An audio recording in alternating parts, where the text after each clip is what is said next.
some time to spare. Put it to my hand and take me there. Welcome to the new world. Looking for a cheap bill. It's not bloody music, I don't give it's music a lot. As far as it's concerned, we're staying much longer with the company. If we get a bit up for it, that's bloody hard luck, you know. We're never going to back down. This is the future. Says me. I want it for my baby. Says me.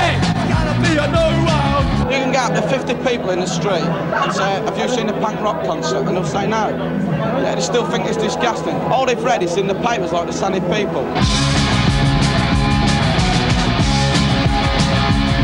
Here comes that feeling again.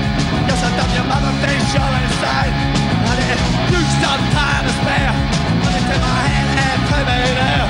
Into the future, says me. I mean, there's people abandoning us that they're saying that I'm vile and obscene. Do I look vile and obscene? No! I gotta start now! Look at this. It looks like you've just come out of Rizzler for the day, doesn't it? You won't go and see it, I tell you. For plastic punks. I wanted to do something for me. Because look at me now, I'm nothing. That's what punk is. You can sort of go in and really enjoy yourself, you know, jump about a bit, let yourself go. Why not? Can you explain to me why you come to the Electric Circus? Because it's the best place where they put punk rock bands on. It's just got a great atmosphere. That's about it. Denise Lloyd, 20. She's part of a comfortable North Manchester family and by no means the dead-end kid of punk rock legend. She has a job, with her mother working at the local factory. Mum managed to get me a job working at Courtaulds in the offices. So I've worked there for the last 3.5 years because they accept me. They never say anything about me having different coloured hair or... because they know me now, so they don't really mind. Everybody that's into punk rock have got their own image. I sort of wear black most of the time. And I get out nearly all my things from a jumbo sale. And if there's something special that I want, my mum will probably make it for me. Well, I help her to make the clothes that she wants to wear at these punk rock concerts. Because if she had to have them made, she'd have to pay quite a lot of money for them, which she can't really afford. So I fall soft then and help her to make them. Can you do something about the top of them? Because, you know, when I go out, you know, they always keep coming down the zip. And that's why I have to keep putting them pins in them. Keep busting this zip open, you know. Well, I have to do because they keep putting pins in them. Look at that. Well, I have to put a piece on top and a button in there. Yeah, and I want them tighter and all. I'm not making them any tighter. You'll have to do, look. You won't be able to sit down in them. Yeah, but they keep going slack. We're wearing them because we're sweating. You know, last time I took them in, you couldn't sit down in them. I know, but they went all right after that. Once I sat down in them a couple of times. I'll put this zip back in for you, and then I'll have to, if you're in a hurry to go out tonight in them, I'll have to put that other piece on. No, I'm not wearing them tonight, that's why I give them you. We should dress normal like any other girl, but it's just a craze that she's into, and as long as she's not doing anybody any harm, don't mind. This one's for the people that are into modern fashion, right? Right!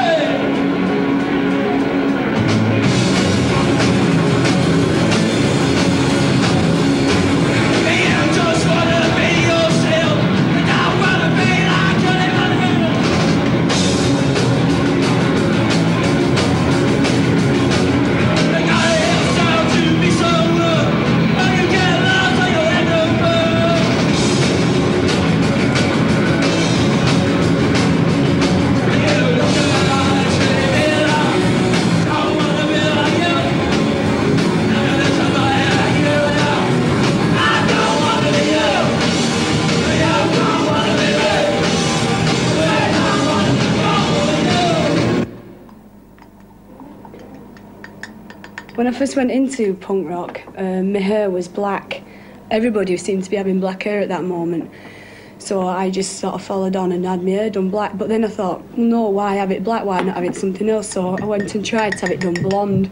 But I had to have it bleached about 10 times to try and get the black out. And after that, it had gone a bit, you know, really wispy. So I thought, well, why not do it with colours? But it was costing me about £5 a time, keep having colouring done. So I thought, well, I've heard about other people doing all these different colours, and the next night they come out in a different colour, and I thought, how are they doing it?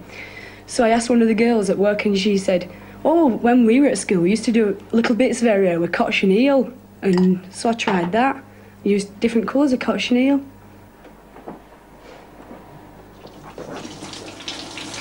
People stop me in the factory and they'll say to me, what colour of hair has your Denise got this week? And I'll say, oh, pink or blue, you know. They'll say, oh, and she had such beautiful hair before she started dyeing it. Oh, she's always going on about that. What will people say at work? You can't go in with your hair like that, you can't go in with this on, you can't go in with that on.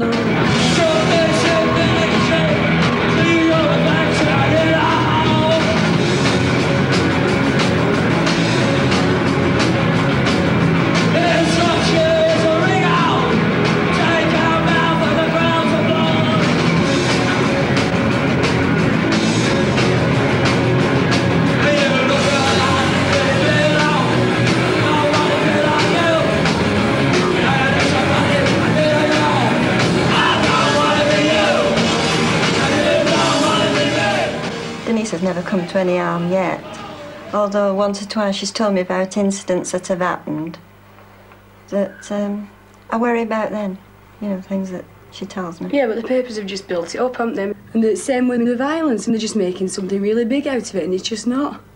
Yeah, but it's gone worse, don't you think? How do you know? You've not been to any of the concerts? No, I haven't, but I think things have gone worse, violence, don't you? Since why? Because you've read about it in the paper. No, don't you think that's caused more violence? Well, this is it. Yeah, it's causing violence because of what they're putting in the papers. You get people coming up to you and saying, oh, you're one of these punk rockers, aren't you? I've read about you in the paper. I mean, they haven't. They've not read about me. They've read what the papers have put and what papers wrote about other people. Well, not me, but they'll start on me because of what the papers have put. Yeah, but it's just not right at all. Me and your father feel when you're walking down the street dressed like that and with all that makeup on and that. Surely you can understand why we feel ashamed. Why do you feel ashamed? Well, to me, you just look totally ridiculous. To you, I'm not society. To you, I'm not the same as everybody else. Just totally ridiculous. I'm just not the same as everybody else. Just because I don't want to follow like everybody else. You don't think you look ridiculous? No, and my friends don't think I look ridiculous. And they're the ones that matter. Alan plays for The Worst. Now, they're really what you could call a punk band. They've got quite a bit of following already, and I think they've only done about 3 gigs. We sat in a pub one night, and all of a sudden you get a pin, and straight through his ear, without any ice cube on it or anything. Blood was just pouring down his ear, and we just sat there cringing, you know. Alan Deves is married with a 4-year-old son. He's building up his father's motorcycle business. I wouldn't call it rebellious. So all I'm doing is expressing myself, which everybody should have the right to do. I'm doing it different than somebody else. This country to me is finished. There's no way it can get any better, it's just going to get worse. There's kids leaving school now, there's nothing. You know, they're going outdoors. And it's, say when my little lad, when he leaves school, there's going to be nothing for him. This business that I've got, if it works, well, he can come into that, so he's going to have a, you know, he's going to have a future. But there's thousands of kids that isn't. You can see it when you're at Electric Circus. All them kids that hang about outside. You been a good lad today? Me? Yeah. All our songs are about life today. You know, just slums, stuff like that, you know, being outdoor. We're all about life today. And that's what it is, and people should face it, not hide away from it, which is what everybody's doing. You're not sitting next to me? No. You're Leon. What did you do today? Walked past play school and forgot Leon. You did? He was sat there on the table with Leon, all on his own. On his own? He says, oh, you've come then. I love my child, you know, I look after him, I care for him. You know, he knows where we go when we go out, we tell him. This is it, if people think you go and you've anything to do with punk rock, or anything at all, you're just not capable of anything else. But as they see you, you know. They probably don't think we're capable of having a nice little boy in a nice home, you know. I think you live in a hole somewhere. Live in a slum or something like that. And horrible people. They say it's a free country. The Sex Pistols should have the right to free speech. If somebody produces a pornographic magazine, even though it might be absolute trash, he has a right of free speech to produce that magazine and say something. You know, they're trying to ban this and trying to ban that. I read in one of the papers the other day that the police officer that police the Reading festivals, just trying to ban all rock music. You know, that's pathetic, that. You know, you're not allowed to listen to music.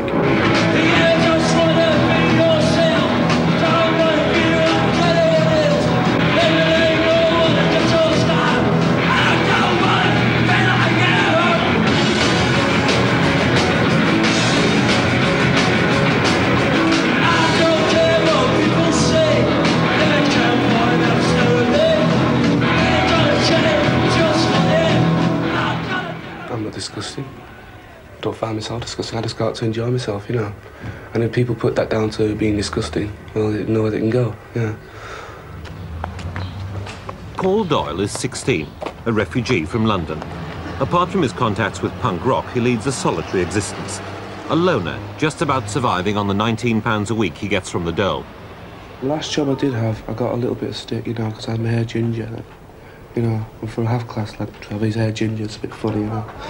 Give you some strange looks. I'm on the dole now. I'm going to enjoy myself.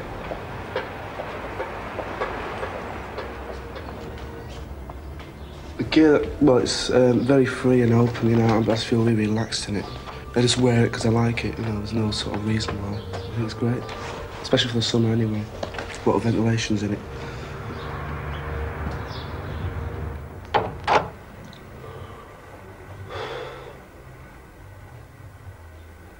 When you live in a flat, you find yourself that you don't eat so much living at home because you're used to 3 meals a day, right, and snacks in between. You come to live in a flat, and eventually you form your body not to eat that, you know. 1 meal a day will do you, you know, something like that. Because you've got nothing else to sort of, the next meal's going to come tomorrow because you've got no money today, you know. One thing you've got to learn when you're living on your own, you've got to have friends, you know. Because if you're just sitting around, you're just going to crack up. You're going to take an overdose or something. You're going to do something stupid. You just got to be on the move all the time. You know? Something like that. I just turned 16 last summer. And I was looking through a Sun, and I saw in the middle page, sort of like punk, you know, new sort of wave. And I really liked it. Something inside me said, that's it, you know, that's you. So I went into punk, you know, and I really enjoyed it. Like, I always liked fast music, you know, and this was it, you know, it's really fast and plenty of energy.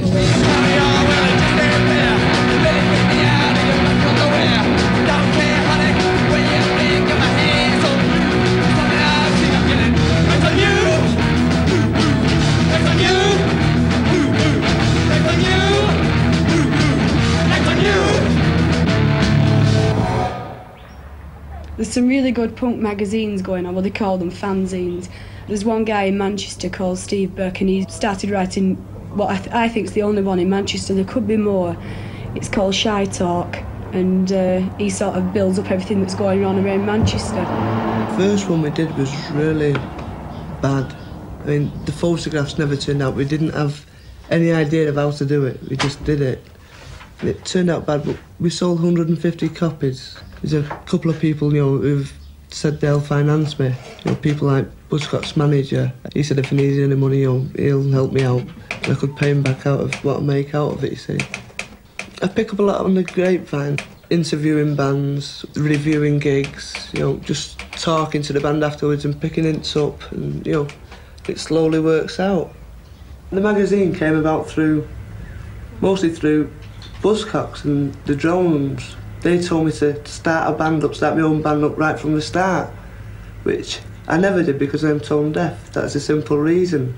But I wanted to be part of it, so I started a fanzine off. It wasn't until after I saw Sniffing Glue and a couple of other fanzines, and, you know, Manchester didn't have one, so I decided to start my own off, which was very, very hard at first. It's slowly getting better and better now, you know, but takes a lot. And then I was never very good at English, you know, so I am learning a lot through it. This will be the new fanzine which is out this week, you know, it's ready now. It should be being sold, you know, at the end of this week. This is about the best one so far, you know. We always have a pin up in the back and stuff like that. You know, so we should sell quite well, this one, I hope.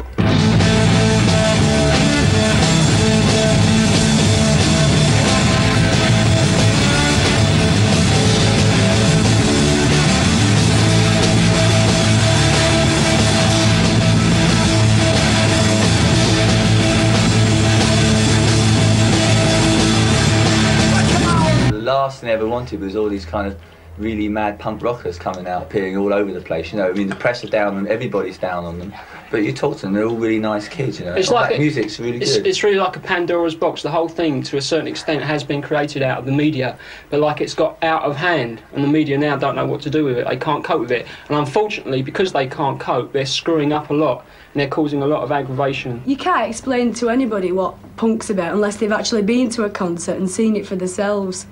But it's the same with the papers. They don't know what they're talking about. They just, I mean, about half of them have never even been to a concert. They just write what people put, probably picking out the worst people anyway. Like this Johnny Rotten thing coming up, you know, getting cut up. Well, he didn't really get cut up bad, you know. A couple of grazes. The papers again blew it up, you know. Johnny Rotten razored, you know. There's an article in the Sunday People recently which was absolutely ridiculous, you know. And since that article, the trouble is building up. This thing here, which was in the Sun, the Clash gig at the Rainbow, it's totally wrong because, okay, you know, a few chairs were smashed up on purpose, but it was fans trying to get to the front who wanted to dance and everything, people standing on chairs to get a better view, the chairs collapsing, so they just get thrown on the stage. The morning papers, that reads, you know, punk wreck, fans riot. You know, which is totally wrong. I was there, I saw it all happen. You know, from my point of view, nothing happened really. It was just kids enjoying themselves. And I want it for my baby, I want it for myself. Don't you help me, mister, I can't help myself. When Denise goes out, I'm ashamed, and my first thoughts is, I hope nobody that knows her sees her going on the bus to these punk rock concerts. My fears are that you hear about punk rockers getting beaten up, and I know once somebody waited for her outside a club and she had to jump on the wrong bus to come home because she knew that they were after her, and this kind of thing really worries me. I'm always afraid that she'll come home with her face slashed or something like that. As a manager, we've never had any trouble from the punk bands at all. You see, like, people phone and they're saying they've heard this, they've heard that, but they haven't actually come down and seen it, you know, and that's what I tell everybody. You've got to come and see what is happening. This is about the best thing since the Skinheads, you know, it's been out since then. It's been boring. It's just different, it's life, it's not boring, sort of straight. Like, people can just be themselves and mess about. You know, all these horrible, ordinary people got walking around, they just follow each other in fashions, really. One goes out and buys a flared skirt, so they all buy a flared skirt.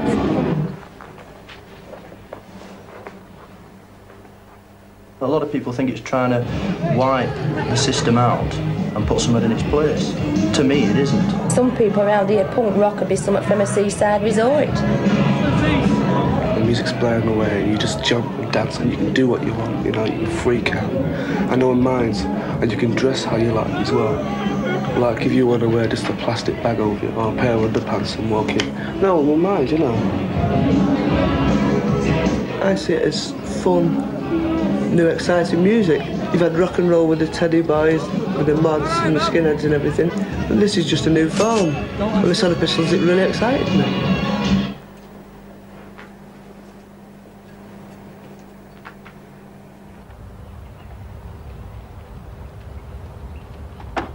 I think I'll keep into punk rock as long as it'll keep my mind occupied, as long as I enjoy it, as long as I enjoy going to the concerts, which I am doing up to now. We regard ourselves as disgusted people, disgusted with a lot of things that are going on around us, which is possibly reflected in the music.